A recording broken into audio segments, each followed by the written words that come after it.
A new open beta build for the OnePlus 5 and 5T has started rolling out.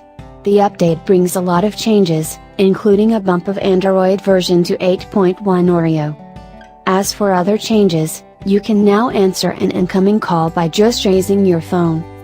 And there are more clock styles, for ambient display, and many gaming-related optimizations.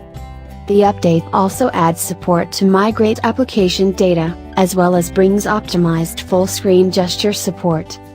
Android security fixes for the month of February are also included in the update.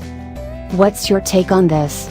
Do share your views via comment section below. And like always, do not forget to like and share this video and subscribe this channel. I will be back shortly with another news. Till then, have a great time ahead. Bye bye.